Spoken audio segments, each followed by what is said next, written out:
Il est bien plus qu'une des cassettes de Soundwave. Aujourd'hui, on parle d'un Decepticon à la forme animale, un bot calculateur, manipulateur ayant réussi à se hisser à travers les rangs de son armée, Ratbat.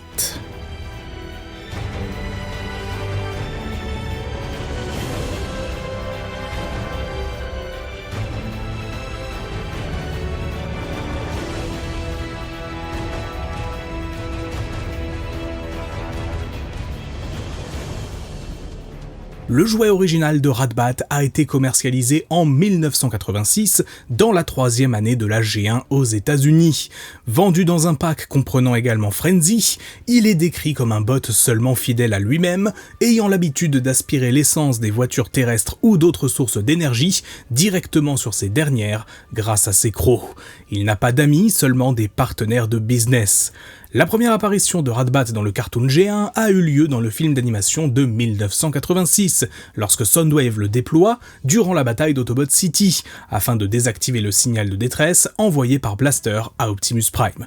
Mais en réalité, le personnage était déjà apparu quelques mois avant au Japon, dans l'épisode spécial Scramble City, faisant le lien entre la deuxième saison et le film. Ici, il est utilisé par Megatron afin d'enquêter sur la construction de Metroplex, parvenant à découvrir son emplacement dans une montagne avant de s'échapper face à Blaster. Son rôle dans la troisième saison du dessin animé est par la suite assez limité, n'étant utilisé qu'à la manière de Laserbeak dans les deux saisons précédentes, à savoir comme un espion de Soundwave à l'attitude bestiale et qui ne retient aucun des traits de personnalité décrits par les auteurs de chez Marvel à la base. Ratbat est notamment envoyé en reconnaissance à plusieurs reprises par Galvatron, ainsi qu'en mission d'espionnage auprès des Autobots. Il fait également partie des Cybertroniens capturés par le scientifique Primacron afin de lutter contre la créature Tornedron, aux côtés d'autres Transformers entre guillemets primitifs à la forme animale. Dans la suite japonaise de la G1, Transformers Endmasters, Ratbat continue ses diverses missions d'espionnage et participe à la reconstruction de Soundwave en Sound Blaster, après que ce dernier ait été tué par Blaster dans un ultime combat singulier. Autant dans le cartoon G1, Ratbat a été assez anecdotique, autant il est rapidement devenu une figure extrêmement appréciée, mais surtout un Decepticon surprenant des pages des comics Marvel G1. Dans ces derniers, il est présenté comme l'un des principaux assistants de Straxus sur la planète, étant chargé de la consommation d'énergie des troupes, particulièrement à cheval, sur l'efficacité et l'allocation intelligente des ressources. Pour Ratbat, tout doit être calculé, et aucun risque démesuré ne doit être pris si les Decepticons veulent remporter la guerre. Cette attitude, couplée aux divers conflits qui sèment la discorde dans leur rang, notamment entre Megatron et Straxus, donna à Ratbat l'opportunité de s'élever dans la hiérarchie, si bien qu'il devient le nouveau chef des Decepticons sur Cybertron pendant une période. Mais il n'allait pas s'arrêter là, car maintenant qu'il dirige, il prend en charge toute la consommation d'énergie des Decepticons, et se montre particulièrement agacé par l'utilisation démesurée qu'en font les troupes de Shockwave sur Terre. Ces derniers demandent en effet beaucoup de ressources en provenance de Cybertron, mais n'arrivent pas à s'emparer de suffisamment d'énergie terrestre en retour. Un calcul que Ratbat a bien en tête, au point qu'il envisage de fermer le pont spatial reliant les deux planètes. Mais à la place, il tente d'envoyer Trypticon directement contre l'Arche sur notre monde, pensant qu'une seule attaque d'envergure bien placée pourrait faire des dégâts irréversibles à l'ennemi. C'était un bon calcul, mais avant que les Dinobots n'interviennent et ne repoussent Trypticon, il choisit alors de rapatrier le Titan, craignant pour sa consommation énergétique. Finalement, Ratbat se rend directement sur Terre pour superviser les opérations sur place, aux côtés du leader Decepticon à ce moment, Shockwave. Il met notamment au point tout un stratagème pour hypnotiser des humains afin qu'ils lui livrent directement de l'essence qui sera ensuite convertie en énergon. Un plan mis à mal par Buster Witwicky malgré son succès au départ. Ratbat parvient cependant à capturer ce dernier et l'emmène sur le QG Decepticon sur Terre, situé sur une île qui était en réalité un vaisseau spatial. Lors du décollage, alors que les Autobots avaient assiégé le lieu, Shockwave est abattu et Ratbat en profite pour prendre le commandement des Decepticons, considérant qu'il était peu efficace de tenter d'aller chercher leur ancien leader. Il lance alors plusieurs attaques d'envergure contre ses ennemis, parvenant à prendre l'avantage dans le conflit, notamment lorsqu'il piège temporairement les Autobots sur la Lune. Ratbat fait également revenir Starscream à ses côtés et utilise les Seacons afin de retrouver les cassettes Autobot contenant la localisation de l'Underbase, une source d'énergie cybertronienne sans pareil. Son objectif était bien sûr de s'emparer de cette énergie pour lui-même et de devenir invincible, mais avant, il dut s'accommoder de l'arrivée sur Terre des troupes de Scorponok, un autre Decepticon haut placé qu'il n'appréciait que peu. Leurs relations tendues finissent par provoquer une guerre intestine, et Ratbat réalisa trop tard que tout cela avait en réalité été manigancé par Starscream, qui s'empare du pouvoir de l'Underbase et devient surpuissant. Mais ce n'est cependant pas par ce dernier que Ratbat sera tué, mais bien par Scorponok, qui l'abat d'un tir bien placé dans le dos, alors qu'ils confrontaient chacun Optimus Prime dans l'Arche. De retour dans les comics Dreamwave au début des années 2000, Ratbat est pour la première fois dans ces derniers réinventé en tant que cybertronien plus classique, bipède et humanoïde. Étant resté sur Cybertron suite au départ d'Optimus Prime et Megatron de la planète, il est à la tête de sa propre sous-faction de Decepticons, nommée les Ultracons, une équipe rivale des Wreckers avec qui ils se battent régulièrement.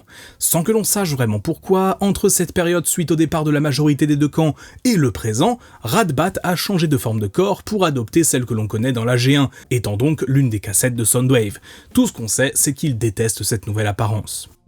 Toujours à cette époque, en 2003 cette fois, Ratbat fut introduit dans sa forme G1 via les comics G.I. Joe vs Transformers.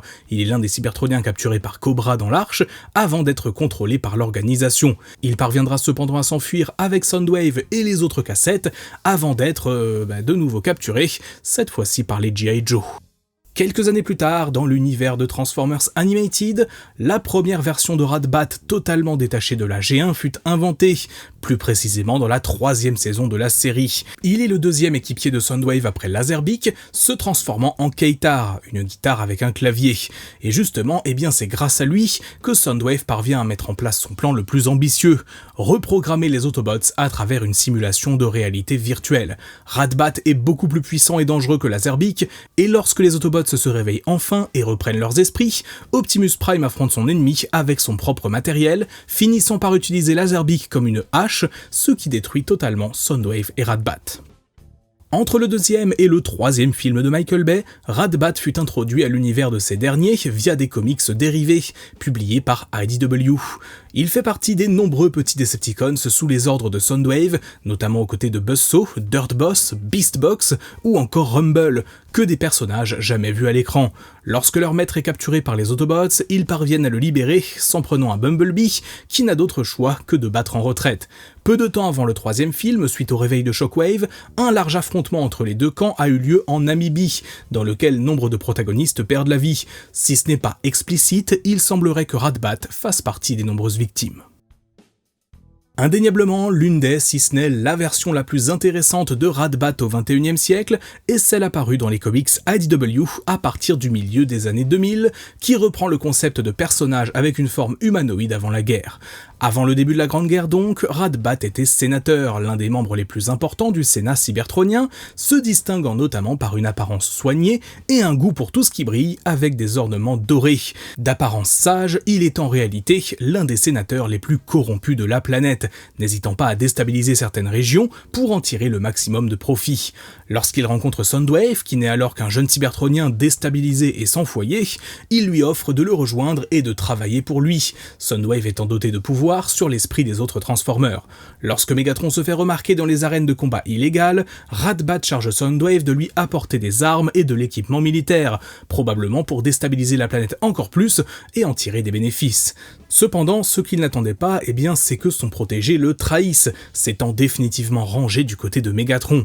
Lorsque les Decepticons nouvellement formés viennent prendre d'assaut le Sénat et le renversent, en plus de tuer Sentinel Prime, Soundwave s'en prend directement à Ratbat, lui arrachant son Spark et le plaçant dans une toute petite cassette, ce qui allait lui donner une apparence bestiale, le genre de cybertronien que Ratbat avait toute sa vie méprisé. En effet, il s'agit probablement d'un des plus beaux coups de karma de cette console, continuité. Ratbat était en effet un ferveur partisan du fonctionnisme, la doctrine en place sur Cybertron qui discriminait les individus en fonction de leurs modes alternatifs et de leur forme de corps. C'est notamment pour ça que certains des premiers soutiens des Decepticons étaient justement des cybertroniens de ce genre. Et pour ne rien arranger, c'est Ratbat aussi qui a ordonné la fermeture des mines dans lesquelles travaillait Megatron afin de les automatiser, faisant perdre à ce dernier son job et le poussant donc vers la violence et le cycle infernal que l'on connaît. En bref, il a eu ce qu'il méritait si on peut dire. Durant la guerre, Ratbat n'a donc d'autre choix que de s'accommoder de son nouveau corps, servant Soundwave et menant de nombreuses missions de reconnaissance en territoire ennemi, notamment sur Terre. Après avoir servi de simple pion pendant toute la guerre, Ratbat voit la fin de celle-ci comme une opportunité à saisir pour regagner en importance. Après une ultime défaite de Megatron, il se positionne en tant que négociateur pour le rang Decepticon, offrant une reddition aux Autobots en échange de leur protection. Mais les conditions de la fin de la guerre n'ont disons pas été très favorables pour les Decepticons qui ont suivi Ratbat, étant tous enfermés par les Autobots et menacés par des puces explosives dans leur tête. Après de vaines tentatives de reprendre le leadership et de négocier, il finit par mettre en place un plan visant à assassiner ni plus ni moins que Bumblebee, ce qui échouera lamentablement. En arrivant ce jour-là dans ces quartiers, l'ancien sénateur tombe alors nez à nez avec Arcee, envoyé par Prowl pour l'éliminer. Cette dernière fait les choses à sa manière, on va dire, le tranchant et le plantant sur un mur avec une lame d'énergie. Cette mort fut officiellement considérée comme un suicide par les autorités Autobots de la planète, Prowl en tête bien évidemment. Mais les Decepticons n'étaient pas dupes et se doutaient très bien de ce qui venait de se passer. Du côté de la continuité alignée, l'univers de Transformers Prime et des jeux War for Cybertron, Ratbat n'est mentionné que dans des romans, bien qu'il compte un jouet à son effigie. Le personnage est ici présenté un peu à la manière des comics ADW, comme un ancien politicien corrompu, à la différence près qu'ici, il a toujours eu une apparence bestiale, étant même le représentant officiel des Minicons au Haut Conseil de la planète, s'étant rangé du côté de Megatron et de ses Decepticons lorsque la guerre a éclaté. Pour ce qui est des figurines, Ratbat a connu diverses réadaptations depuis le début des années 2000. Au-delà des nombreuses rééditions de son jouet original, sa forme des comics Dreamwave inspira une figurine de la gamme Universe, un repaint du Sideways de Transformers Cybertron, se changeant donc en petit vaisseau cybertronien. Quelques années plus tard, un autre repaint, cette fois-ci du Scourge Generations, fut utilisé pour représenter le sénateur Ratbat des comics ADW, avec donc ses nombreuses parties dorées. Le Ratbat original ne connut donc une première vraie mise à jour qu'en 2014, du côté des Masterpiece, puis en 2019 avec la gamme War for Cybertron Siege, où il fait ici office de bouclier. Réinventé dans le reboot des comics ADW en 2019, Ratbat est de nouveau un sénateur, mais à l'origine moins complexe que dans les histoires précédentes. Il est simplement un membre des troupes d'infiltration qui a réussi à gagner l'arène politique, choisissant de se rallier au mouvement des Ascenticons sous le commandement de Megatron. Il assiste ce dernier dans tous ses mouvements visant à prendre le contrôle de la planète, des manigances diverses à l'assaut final contre le Sénat. Du côté des choses un peu plus drôles, dans l'univers alternatif de Shattered Glass, où les Autobots sont des dictateurs sanguinaires et les Decepticons d'héroïques rebelles, Ratbat est donc un justicier de la nuit, agissant dans l'ombre face aux oppresseurs.